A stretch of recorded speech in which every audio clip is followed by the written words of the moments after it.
ng maagang pagpapakasal ng mga kabataan ngayon. Isang araw, habang naglalakad si JC ay hindi sinasadyang nabunggo siya ni Paul.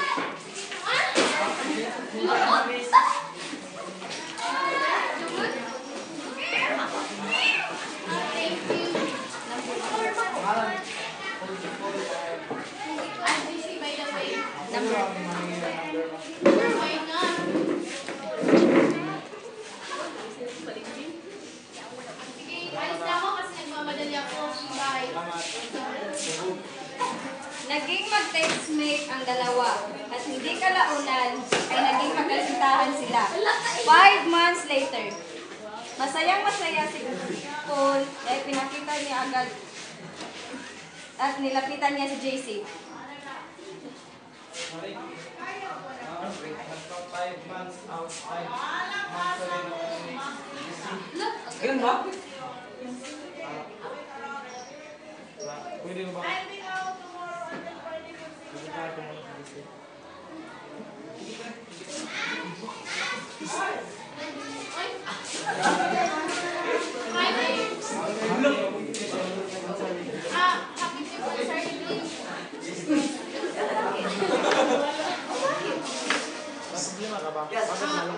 Oo, babe. Kasi hindi ko na maintindihan ang aming bahay kasi ang gulo-gulo. Nag-away na naman kami ni ate. Ano na siya mo yan? Solusyon natin dyan. Tangan tayo. Pagkasalagi lagi kasi mga tayo. Ha? Tana, nabuang na kadinaan!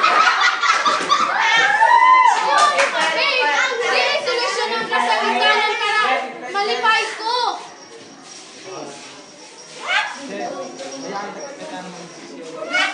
Babalik mo na ako. Bahay ni na JC.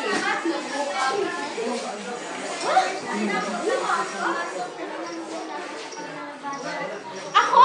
Maglalabada? Eh, hindi na ako labada. May pasok pa ako. Hindi ako pwede mag-absent. Hoy, Papa! Huwag ka nga mag-alala, prinsesa. Diyan, tumulong ka dito sa bahay para may makain tayo. Eh, ikaw nga ito, ate. Hindi nga Ate, ano ba? Wala ka lumaon.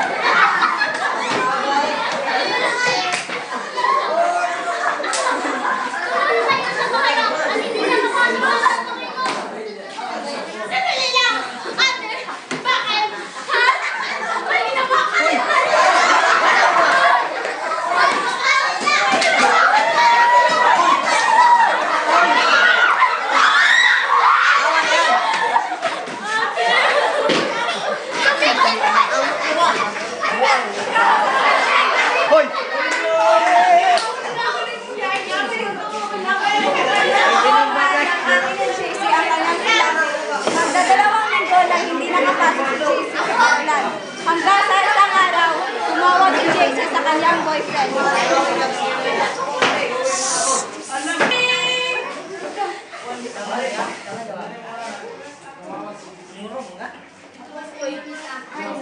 Babe! Tulungan mo ako rito! Ayaw ko na rito!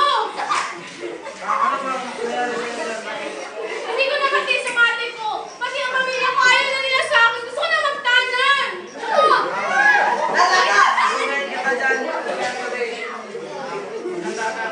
Sige, bye! Sina Paul at JC. At sa 2 buwan pa lamang, ay nabuntis na si JC at nagdesisyon silang magpakasal. Si JC ay 19 years old at si Paul ay 20 years old pa lamang. Nakalipas ay nagsimula ng gumulo at lumaki ang kanilang pamilya. Isang araw, habang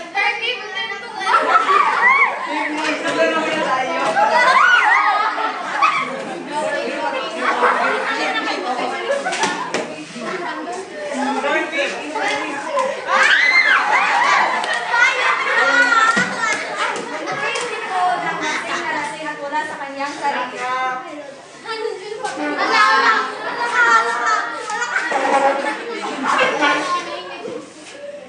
Ano bang wala bang pagkain dito? Ano bang bahay na ito? Walang pagkain.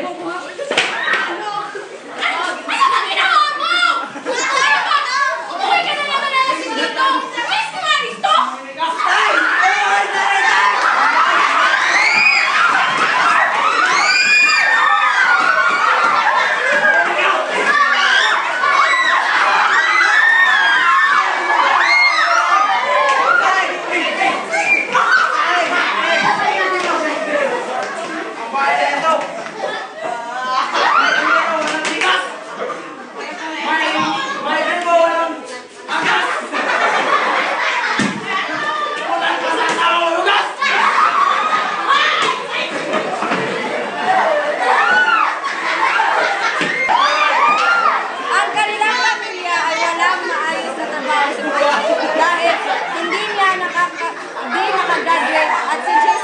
ay ganun din.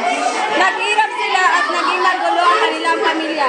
Hindi naging maganda ang kanilang pamumuhay at hindi nila nabigyan ng magandang edukasyon ang kanilang mga anak. Bow!